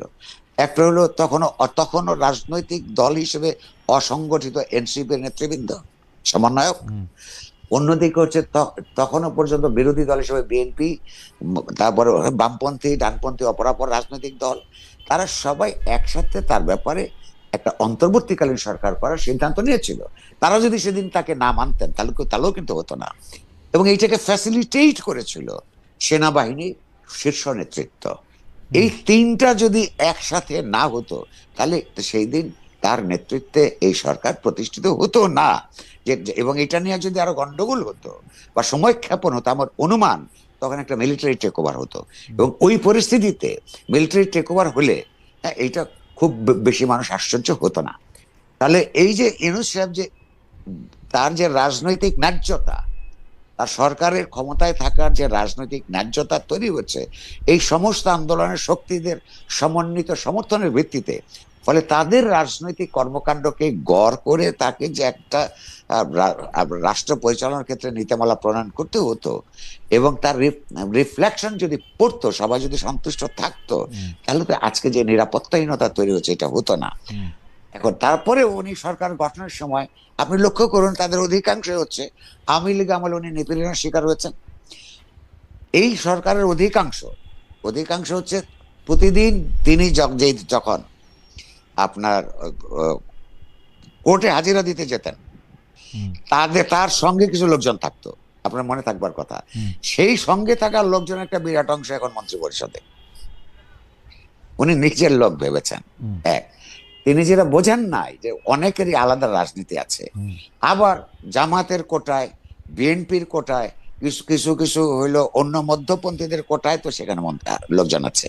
কিন্তু মুশকিল হইলো তার যে কোটার থেকে যারা যাকে পাঠিয়েছে তাদেরও রাজনৈতিক দৃষ্টিভঙ্গি পরিষ্কার নয়, ফলে একটা হযবরল অবস্থা তৈরি হয়েছে। এবং সবচেয়ে বড় কথা, এইটার সুযোগ নিচ্ছে যারা সবচেয়ে সংগঠিত শক্তি, অথচ ক্ষমতায় যাবে না বা যেতে পারবে না। মানে তাদের জন্য এটা একটা, যখন রাষ্ট্র যখন অ্যাসার্ট করে না নিজেকে, এই যে নিরাপত্তাহীনতা তৈরি হয়েছে, রাজনৈতিক অস্থিতিশীলতা, অর্থনৈতিক অস্থিতিশীলতা, ব্যবসা বাণিজ্যের জন্য এক যে প্রতিকূল পরিস্থিতি তৈরি হয়েছে, এই একটা নৈরাজ্যমূলক পরিস্থিতিতে শুধু তাদেরই লাভ হয় যারা দূরপ্রসারী চিন্তা আছে রাজনৈতিক ভাবে। আমার এখনো ক্ষমতার সময় হয় নাই, এই যে যতক্ষণ পর্যন্ত এমন অবস্থা আছে তার মধ্য দিয়ে যতটুকু আমরা তাদের রাজনীতিকে এগিয়ে নিতে পারি, সেটা করতে গিয়ে আমি বলবো তারা ভুল করছে। তারা যে সন্ত্রাসী তৎপরতা সারা দেশে চালাচ্ছে, বিশ্ববিদ্যালয় ক্যাম্পাসগুলোতে ছাত্র শিবিরের পুরনো ব্যবহার, আচার ব্যবহারের কারণে, কারণ ওরা যখন দুর্বল থাকে ভীষণ বিনয়ী থাকে, তারা সুন্দর করে কথা বলে, তো ওই পুরনো আচার ব্যবহার দেখে এই সাধারণ ছাত্রছাত্রীরা, তারা ছাত্রলীগের চাইতে কিংবা ছাত্র দলের চাইতে কিংবা অপরাপর সংগঠনগুলির চাইতে তাদেরকে ভালো মনে করেছে, ভোট দিয়েছে। আগামী 1 মাসের মধ্যেই যদি এই সমস্ত ক্যাম্পাসে আবার ভোট হয়, আমি আপনাকে লিখে দিচ্ছি ছাত্র শিবির পাশ করবে না, কারণ ইতিমধ্যেই তাদের তৎপরতার ধরন থেকেই মানুষ ভয় পেয়ে গেছে। মানুষের ভয় প্রসঙ্গে একটু বলি, আমাদের একজন, ওনার নাম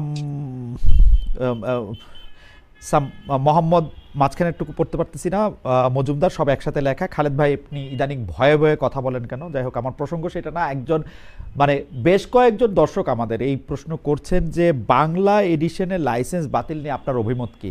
বাংলা এডিশনটা আমি আপনাকে বলি, এটা আমেরিকাতে থাকা একজন সাংবাদিক জনাব ইলিয়াস হোসেনের ইয়াতে এটা চালু হয়। বাংলাদেশের একজন উপদেষ্টাও জনাব শারমিন মুর্শিদ, উনি সেখানে উপস্থিত ছিলেন সেটা উদ্বোধনী অনুষ্ঠানে, সেটা চালু হয়েছিল। সেটা এটা এনওসি নাকি বাতিল করা হয়েছে। এখন এনওসি বাতিল করা হয়েছে, আমি এটা বুঝতে পারি যে কারণটা হয়তো এই যে জনাব ইলিয়াস হোসেন এই ডক্টর মোহাম্মদ ইউনূসকে অনেক গালাগালি বকাবকি করছেন, কিন্তু ডক্টর মোহাম্মদ ইউনূসের ক্ষেত্রে উনি যেটা করছেন, তিনি তো আগেও এটা অনেকের ক্ষেত্রে করছেন। শুধু ডক্টর মোহাম্মদ ইউনূসকে গালি দিলেই কি একটা জিনিস বন্ধ হয়ে যায়? মানে এগুলি কি, মানে প্রত্যেকটা সময় মানে একটা তো হচ্ছে যে আপনি একটি স্ট্যান্ডার্ড রাখবেন যে এই করলে আপনি বাতিল করবেন বা চালু করবেন বা আপনি অনুমোদন দিবেন, আর হচ্ছে আপনাকে গালাগালি করলে, আপনাকে বকাবকি করলে আপনি এটা বন্ধ করে দিবেন, আর বাকি সবাইরই বকাবকি করা, সবাইরই ইয়া করা, এটা ঠিক আছে? এটা কিরকম? এটা নীতি হিসাবে অত্যন্ত, এটা হলো দ্বিচারিতা, নীতি হিসাবে খারাপ। কিন্তু আমি তো ঠিক, সরকার তো ঠিক কখনো বলে নাই যে ইউনূস সাহেবকে গালিগালাজ করবার জন্যই এটা বন্ধ করা হয়েছে কিনা। প্রথম কথা হচ্ছে কোন সংবাদ মাধ্যম প্রতিষ্ঠানকে বন্ধ করা উচিত না। মত প্রকাশের সমস্ত মাধ্যমগুলি ঠিক রাখা উচিত, সচল রাখা উচিত। গুরুত্বপূর্ণ যেটা সরকারের বা রাষ্ট্রের বা আন্তর্জাতিকভাবেও কতগুলি স্ট্যান্ডার্ড সেট করা আছে যে কোন ধরনের বক্তব্য দিয়ে যদি সমাজে কোনো সাংঘর্ষিক পরিস্থিতিকে উস্কে দেওয়ার কোনো ব্যাপার যদি থাকে, এবং যদি নৈরাজ্য তৈরি করবার ব্যাপার থাকে, সেটা নিউজকেও বন্ধ করে দিতে পারে। কথার কথা, মানে অর্থাৎ সরকার কি কারণে এইটা বন্ধ করেছে এটা পরিষ্কারভাবে বলা উচিত ছিল, কারণ সরকারেরই মন্ত্রী সেটা উদ্বোধন করেছে। আর তাহলে কি যেই মন্ত্রী উদ্বোধন করেছে তাকে কি ইউনূস সাহেব ডেকে নিয়ে জিজ্ঞাসা করেছেন কিনা যে আপনি এটা করলেন কেন? অথবা ওই মন্ত্রী ইউনূস সাহেবকে গিয়ে জিজ্ঞেস করেছেন কিনা, বা স্বরাষ্ট্রমন্ত্রীকে, যে আমি যে এটা উদ্বোধন করে আসলাম আপনি সেটা বন্ধ করলেন কেন? লক্ষ্য করুন, অসঙ্গতির কোনো শেষ নাই। আমি মনে করি যে ওইটা বন্ধ করা ঠিক হয় নাই। শুনুন, এই যে জামাত ইসলামে যে আজকে একটা বা অন্যান্য দক্ষিণপন্থী দলগুলি যে বারাবর এই জায়গায় চলে গেছে, এইটা তারা অনেক কথা বলতেছে বলে মানুষ বুঝতে পারছে। মানুষের বিবেক বিবেচনা এবং সিদ্ধান্ত নেবার ক্ষমতা সম্পর্কে কারোর ভুল করা উচিত না। কেমন কারণ হচ্ছে যে মানুষ ঠিক বুঝতে পারে যে কেউ যদি গালাগাল দিচ্ছে দিক না, হ্যাঁ খুব গায়ে লাগে, আর এটা সত্য, হ্যাঁ, কিন্তু সেটা ধৈর্য থাকতে হবে আপনার। আপনাকে যিনি গালাগাল দিচ্ছে তার বক্তব্য আপনাকে ভদ্রভাবে যদি আপনি আপনার রিফিউজ করতে পারেন, হ্যাঁ তর্ক করে শেষ পর্যন্ত আপনি আপনার কি বলে যে আপনি জিতবেন, অন্যরা হেরে যাবে। আর আরেকটা কথা হচ্ছে গালাগাল তো দিবে, আপনি যে প্রশ্ন করছিলেন একটা, হ্যাঁ গালাগাল দিয়ে কথাও আছে ওই যে মানে সারাক্ষণ, মানে আপনি যদি আমাদের এখন যারা লাইভ আমাদের দেখতেছেন তাদের অনেকেই আপনার কথা পছন্দ করতেছেন, অনেকে আবার পছন্দ করতেছেন না। যারা পছন্দ করতেছেন না তারা আবার খুব মানে আমি বলবো না যে খুব শালীন ভাষায় আপনাকে কথা বলতেছেন, খুব অশালীন ভাষায় বলতেছেন। আমাকেও মানে আমি একটা উদাহরণ দিলে আপনি বুঝবেন করবে, আমি তার নাম বলতে চাই না। এরকম বলতেছিল যে দুইজন বাটপার বসছে। এখন আমি পর্যন্ত ঠিক আছে, কিন্তু আপনাকে বলা এটা আমারও এই যে গায়ে লাগে আর কি, যেটাকে আপনি গায়ে লাগা বলতেছেন।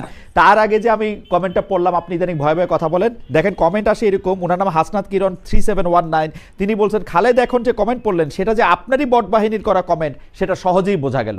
আপনি বলতেছিলেন যে মানুষ নাকি বোঝে, মানুষ তো সহজে নানা রকম কিছু বোঝে দেখি, মানে আমার বট বাহিনী দিয়ে আমার বিরুদ্ধে আমি কমেন্ট করতেছি বা পক্ষে কমেন্ট না, প্রতিটা কিছু কিছু সময় লাগে। ধরুন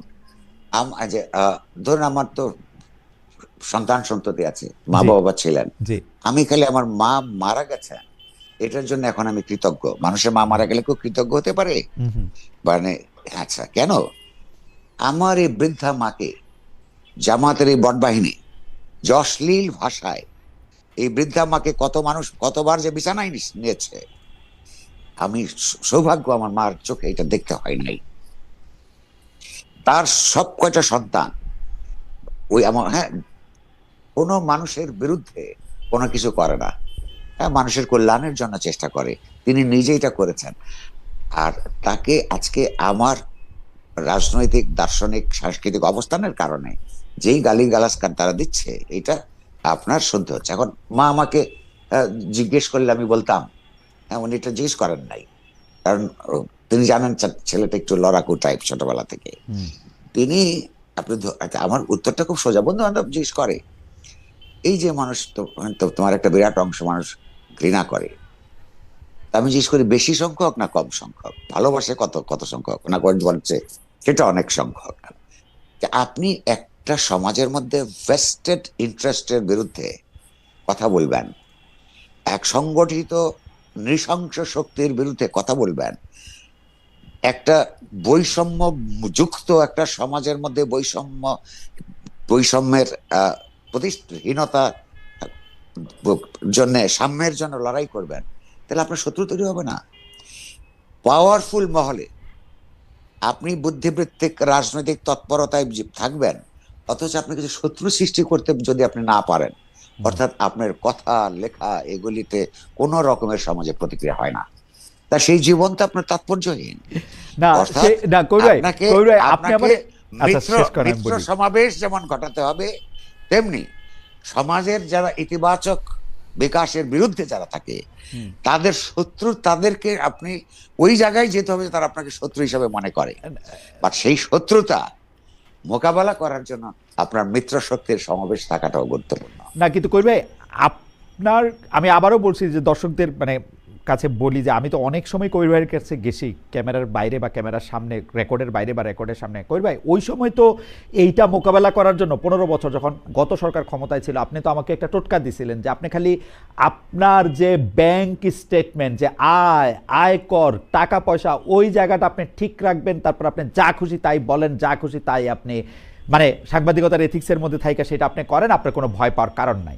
কিন্তু এখন তো আর সেইটা আমি মাইনে চললাম, কিন্তু এই যে শত্রু বা এই যে গালাগালি, এইটারে কি কোন স্টেটমেন্ট ক্লিয়ার রাখা মোকাবেলা করবে?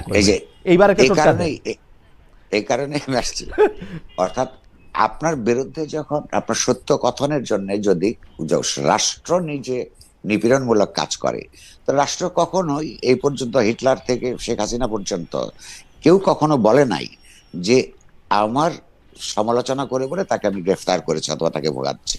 ওরা নানান ধরনের ফাঁকফোকর খোঁজে। ফাঁকফোকরের মধ্যে যারা আর্থিক জীবনটার মধ্যে যাদের কোনো ভেজাল আছে, ওই ফাঁক দিয়ে ঢুকে তাকে ধরে নিয়ে আনার, যে দুর্নীতির অপরাধে তাদেরকে ধরে নিয়ে যায়। আমি তখন তো রাষ্ট্র সরকার ছিল আপনার সত্যবাদিতার বিরুদ্ধে, তখন আপনাকে ওই টোটকা দিয়েছি যে সরকার তো আপনাকে খুঁজবে আপনি দুর্নীতি করেছেন কিনা।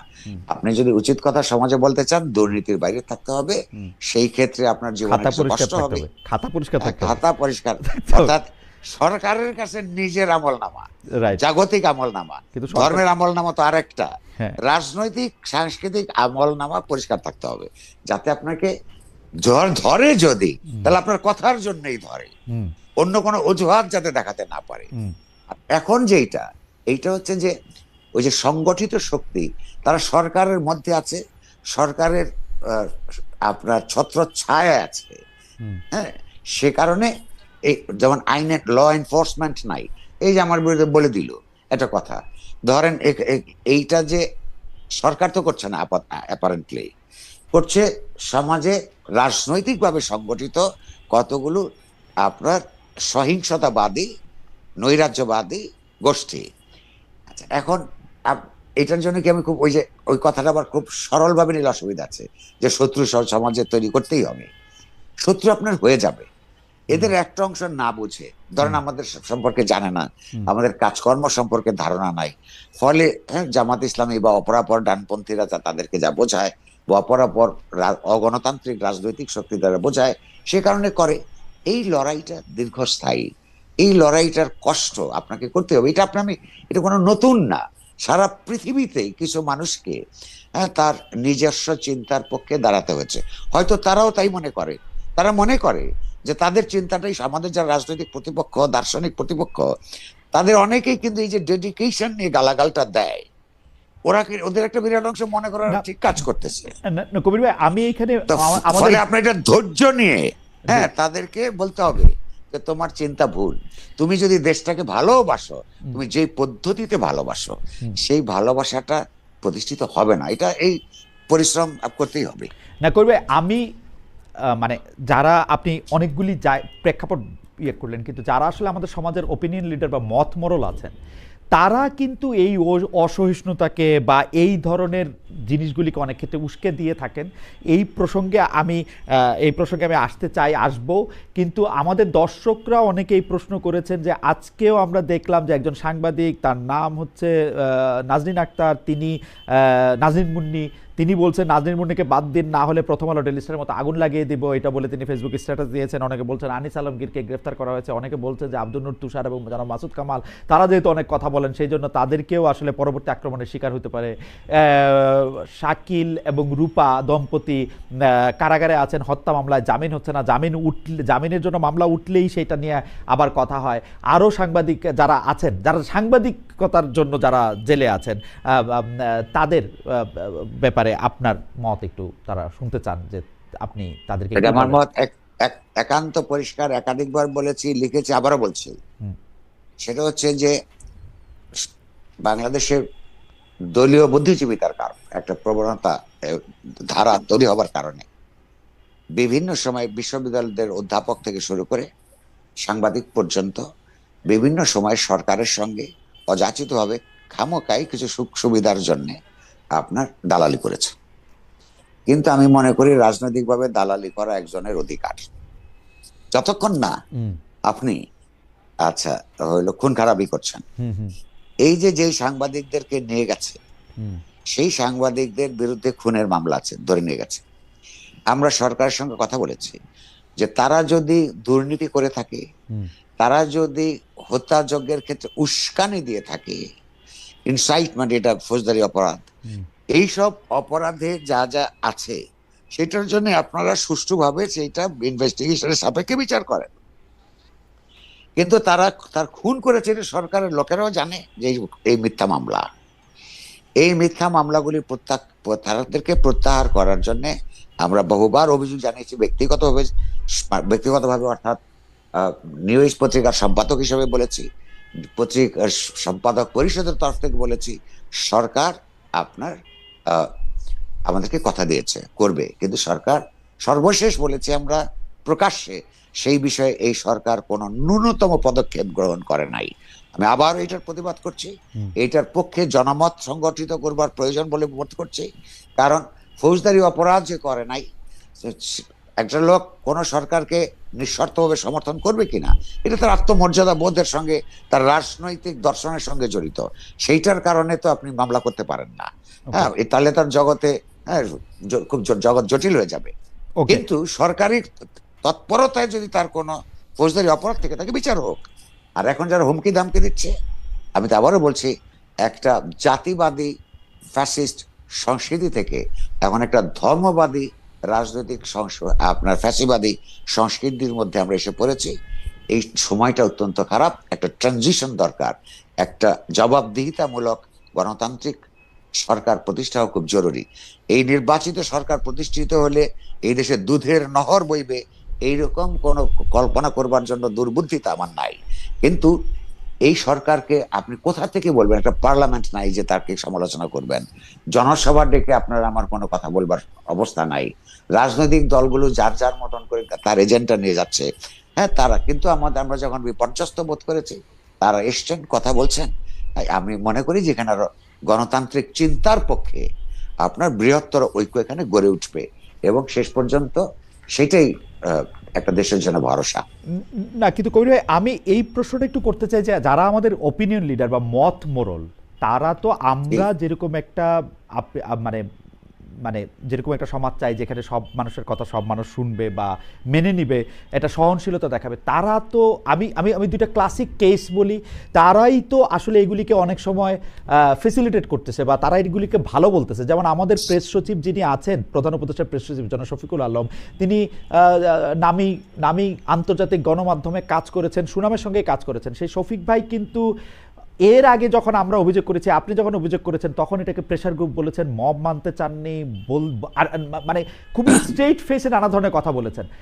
আমি আরেকটা ক্লাসিক কেস, আমার শিক্ষক জনাব আলী রিয়াজ, তাকে আমি শুধু প্রশ্ন করেছিলাম, তাকে ইন্টারভিউর সময় আমি তাকে প্রশ্ন করেছিলাম যে এই জনাব মতিউর রহমান চৌধুরী যে বলছেন এই উপদেষ্টা পরিষদেও তো অনেকে আছেন, তাদের বিরুদ্ধে লিখতে পারতেছি না, সবাই তো আর ভালো না। তো এইটা তখন উনি আমাকে বলেছিলেন আপনি তো তবু এখন প্রশ্নটা করতে পারছেন। তখন আমি বলছিলাম যে এরকম টুকটাক প্রশ্ন তো শেখ হাসিনার সময় অনেকে করছে। তখন উনি বলছে আপনার এই বক্তব্য ফেসিবাদের পক্ষে চলে যাচ্ছে খালেদ। আচ্ছা, এবং জি, দুইটা ব্যাপার যদি একটু বলেন। জি, আচ্ছা আচ্ছা, এক, প্রধান উপদেষ্টার প্রেস সচিব, জি, এ কথা সত্য, আপনি ঠিক মতো তাকে উদ্ধৃত করেছেন। এই যে কত দঙ্গলবাজি যখন হচ্ছিল, এই দঙ্গলবাজদেরকে উনি আপনার প্রেশার গ্রুপ হিসেবে দেখবার জন্য তিনি দেখলেন এবং অন্যদেরকে পরামর্শ দিয়েছেন। বেশি দিন তো হয় নাই তিনি তার ভুল বুঝতে পেরেছেন। আপনি লক্ষ্য করুন, ওই গ্রুপটাই যখন আপনার এই ডেইলি স্টার প্রথম আলো অফিস আগুন দিচ্ছে, ওই রকমের চিন্তার পক্ষের লোকেরাই যখন দিচ্ছে একেবারে উগ্র ডানপন্থী ধরনের, সেটা তারপর যে উনি যে ফেসবুক পোস্টটা দিয়েছেন কেঁদে কেটে, তার মনে হচ্ছে যে ধরুনি দ্বিধা হও, এটা বলেছেন উনি। তার মানে তার মানে আমি আপনাকে আগে যেটা বললাম, যে মানুষ যখন ভুল করে, ভুল করে বা চিনতে শনাক্ত করতে কোনটা কি প্রবণতা করে, গালি দেয়, কিন্তু সময়ের মধ্য দিয়ে অতিক্রান্ত হলে এবং তার বিশ্লেষণ ক্ষমতা বাড়লে বা অন্যদের বিশ্লেষণ দিয়ে প্রভাবিত হলে, অথবা তার দৃষ্টিমান হয়ে উঠলে, এগুলো একসময় বুঝবে। জগতের চিন্তার বিকাশ প্রক্রিয়া এরকমই ছিল। অন্য কোনো দেশের চেয়ে সুষ্ঠু খুব বেশি ছিল না। এই ইনটলারেন্স সবসময় ছিল, অসহিষ্ণুতা। আবার এই অসহিষ্ণুতার সংস্কৃতির বিরুদ্ধে আপনার সহিষ্ণুতার সংস্কৃতি যদি আপনি প্রতিষ্ঠা করতে চান, যিনি চায় তাকেই তো ইউ হ্যাভ টু, এটা বলে যে লিড বাই এক্সাম্পল, আপনাকেই তো সহিষ্ণুতা দেখাতে হবে। সেই সহিষ্ণুতাটা আমরা দেখাচ্ছি, আপনাকে অনুরোধ করবো আপনি দেখান, এগুলো 1 নম্বর। তাহলে দেখেন আপনি একটা ফল পেয়েছেন, উনি নিজেই বুঝতে পারছেন যে এটা আসলে দঙ্গলবাজি। আলী ডক্টর রিয়াজ কি বলে এই কথাটা বলেছিলেন আমি খেয়াল করি নাই, আমি আপনার কথা ধরে নিচ্ছি। হ্যাঁ, আচ্ছা আচ্ছা, আমি বলবো এই কথা যদি উনি বলে থাকেন উনি ঠিক বলেননি। কেবলমাত্র প্রশ্ন করার যেমন পরিবেশ লাগে, তেমনি প্রশ্নের উত্তর পাওয়ার, যারা ক্ষমতার মধ্যে থাকে, কর্তৃত্বকে প্রশ্নের উত্তর পাওয়ার অধিকারও থাকে। তা না হলে গণতন্ত্র হয় না। উনি গণতান্ত্রিক সংস্কারের কাজের মধ্যে একটা নিজেকে নিয়োজিত করেছেন। আমি মনে করি এই কথা যদি এইভাবে তিনি বলে থাকেন, এটা ঠিক বলেননি। তাকে ওই যে কি বলে যে কিছু একটা হলে, যেমন আমাকে সেদিন আওয়ামী লীগ বলে গালি দিল না, ওই যে আমার উপর যে আক্রমণ করলো। আচ্ছা, তো প্রশ্নটা হচ্ছে যে এই যে একটা পরিত্যক্ত মানুষ যারা পরিত্যক্ত সরকারের সঙ্গে ট্যাগ লাগিয়ে দিয়ে আপনার এই যে শাস্তিযোগ্য করে তোলবার প্রবণতা হিসেবে এটা ইতিহাসে আপনার থাকবে। ওনার কথাটা, উনি একটা ভুল কথা বলেছেন। হ্যাঁ, আমি মনে করি না তার এটা বলা উচিত ছিল। প্রশ্ন করা এনাফ না, হ্যাঁ, প্রশ্নের উত্তরও দিতে তারা বাধ্য, যারা ক্ষমতা আছে। ওইটাই গণতন্ত্র। এইটা যদি তারা বিশ্বাস না করেন, তাহলে তারা গণতান্ত্রিক সংস্কারও করতে পারবেন না। খুবই মানে এটা সাংঘাতিক ব্যাপার। মানে কারো ইন্টারভিউ, সাবেক প্রধানমন্ত্রী শেখ হাসিনার ইন্টারভিউ নিতে চাইছি আমি বাংলাদেশে আসছিলাম কবির ভাই, আমার মাথার উপরে মানে আকাশ ভেঙে পড়লো, এত বড় অপরাধ আমি করছি। তারপরে দেখেন দুইটা জিনিস, তারপরে আমি আরেক জায়গায় গিয়ে বলছি যে কোন সাংবাদিক শেখ হাসিনা ইন্টারভিউ নিতে চাবে না, উনি তো মোস্ট শর্ট আফটার পার্সন এখন ইন্টারভিউ দেওয়ার জন্য। এইটারে লেখছে কোনো সাংবাদিক নিতে চাবে না, এই কথা নাকি আমি বলছি। এইবার বলে এবার আওয়ামী লীগের আক্রমণ, যে তুই 2 পয়সার ইউটিউবার, তুই এগুলি কথা কেন বলস। মানে দুই পক্ষই কিন্তু আপনি এটা মুখস্থ করে রেখেছেন কেন? আপনার কথা শুনে মনে হচ্ছে যে আপনি ভীষণ বেদনা নিয়ে ঘুমাইতে পারবেন না। বেদনা তো আছেই ভাই, এটা তো বেদনা তো ঘুম খুব গুরুত্বপূর্ণ, মনে রাখবেন। আচ্ছা আচ্ছা, কইরে আমরা তফসিল ঘোষণা, নির্বাচন নিয়ে আপনাকে একটু প্রশ্ন করতে চাই। যে আমরা যেমন ভেবেছিলাম যে তফসিল ঘোষণা পর বা নির্বাচন নিয়ে সব আশঙ্কা, সব অনিশ্চয়তা দূর হয়ে যাবে, কিন্তু নির্বাচন পিছিয়ে দেওয়ার, ভোট হতে না দেওয়ার ষড়যন্ত্র যে বহাল, অনেকে এই ধরনের নানা আলামত দেখতে পাচ্ছেন। তবে আমার কাছে মনে হচ্ছে যে ইলেকশনটা সবসময় ঠিক সময়ের মধ্যেই হবে। আপনার কাছে কি মনে হয় পশ্চিমা কূটনীতিক সহ অনেকেই ডক্টর মোহাম্মদ ইউনূস সরকারের কাছে এই ইলেকশন নিয়ে জানতে চাইছেন এটা ঠিকমতো হবে কিনা, কবে হলে কখন হবে, আপনার মনে এরকম কোনো শঙ্কা বা ইয়া আছে কিনা? এখনো পর্যন্ত যে পরিস্থিতি আছে বা যতটুকু তথ্য আমার চারিদিক থেকে আছে, সেইগুলি যদি বহাল থাকে নির্বাচন না হওয়ার কোনো কারণ দেখি না। যদিও আপনি নিজেই বলেছেন, আমি একমত, যে নির্বাচন যাতে না হয় তার জন্য অনেক শক্তি অনেক জায়গা থেকে আপনার তৎপর রয়েছে। আমার মনে হয় যে এই শক্তি ক্রমশই দুর্বল হতে থাকবে। এখন নির্বাচনটা ঠিক কিভাবে হবে, তার কোয়ালিটিটা ভালো হবে কি হবে না, এইটা নির্ভর করবে তো এন্টায়ার রাষ্ট্র প্রশাসনের উপর, সরকারের উপর, এবং ওই রাষ্ট্র প্রশাসনের উপর নির্বাচন কমিশনের নেতৃত্ব, কর্তৃত্ব এবং নিয়ন্ত্রণের উপর। সেইটা আরো কয়েকদিন পরে বোঝা যাবে। তারা তো বক্তৃতা দিচ্ছেন, তাদেরকে ডেকে তুলছেন, হ্যাঁ, সক্রিয় হতে বলছেন, এবং রাজনৈতিক দলগুলোকে কতটুকু সহযোগিতা করে তার উপর। কিন্তু ঝুঁকি আছে, অর্থাৎ নির্বাচনটা যাতে সুন্দর না হয় তার জন্য অনেক মহল আপনার চেষ্টা করবে। তো এইটা বাংলাদেশের জন্য এখন সবচেয়ে বড় চ্যালেঞ্জ।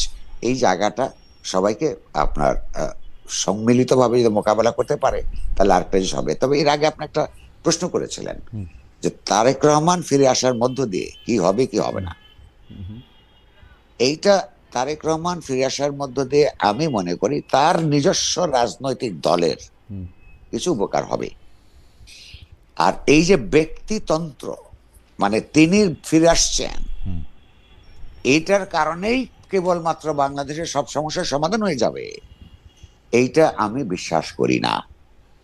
নির্ভর করবে তিনি কতটা গণতান্ত্রিকভাবে তার রাজনৈতিক দল চালান, তিনি যদি নির্বাচিত হয়েছেন কতটা গণতান্ত্রিক মানস নিয়ে তিনি আইন প্রণয়ন করেন, এবং যদি তিনি সরকার গঠন করবার জায়গায় পৌঁছেন কতটুকু গণতান্ত্রিকতা তিনি চর্চা করেন তার উপর।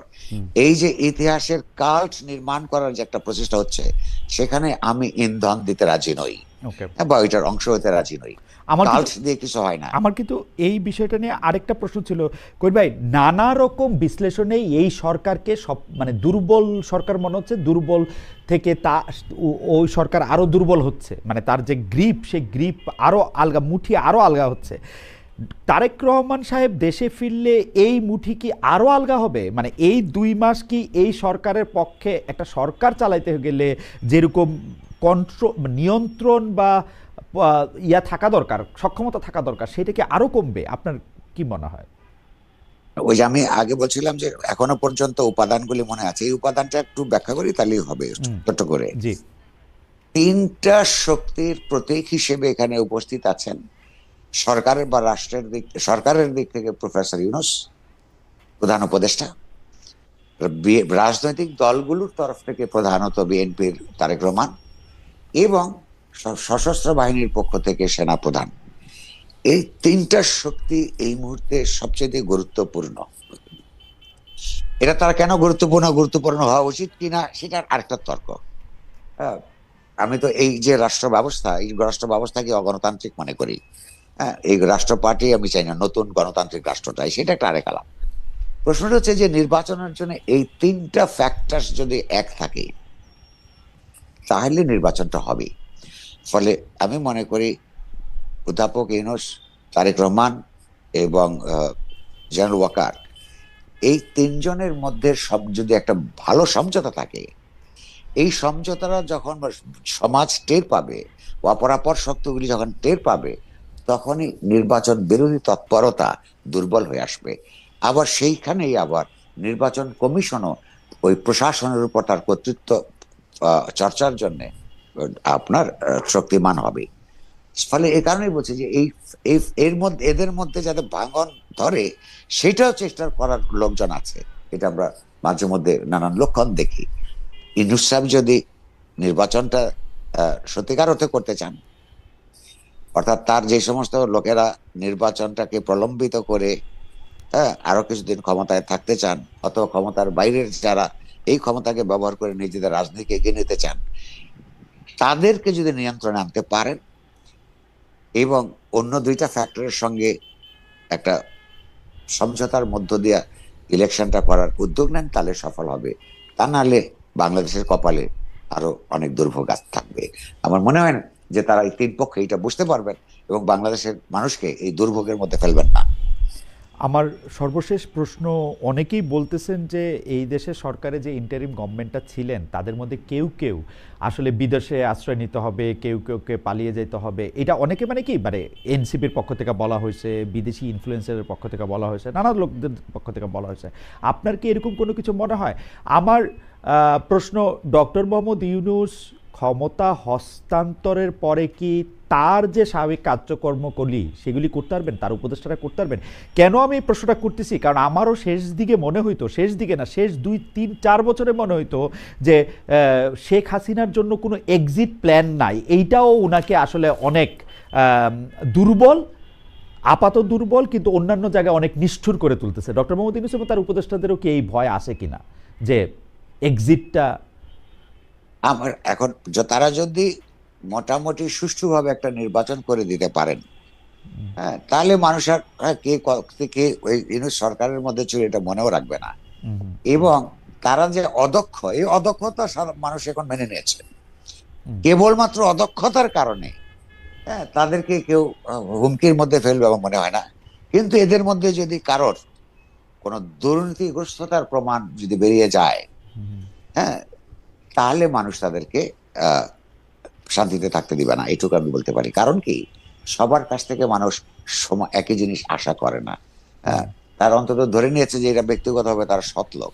অদক্ষতা থাকতে পারে, অপরিণামদর্শিতা থাকতে পারে, ফলে তাদের অদক্ষতার জন্য মানুষ রেগে তাদেরকে আক্রমণ করবে, এইটা আমি মনে করি না। হ্যাঁ, কিন্তু দুর্নীতিগ্রস্ততার প্রমাণ পেলে মানুষ কিন্তু তাদের ছেড়ে দিবে না।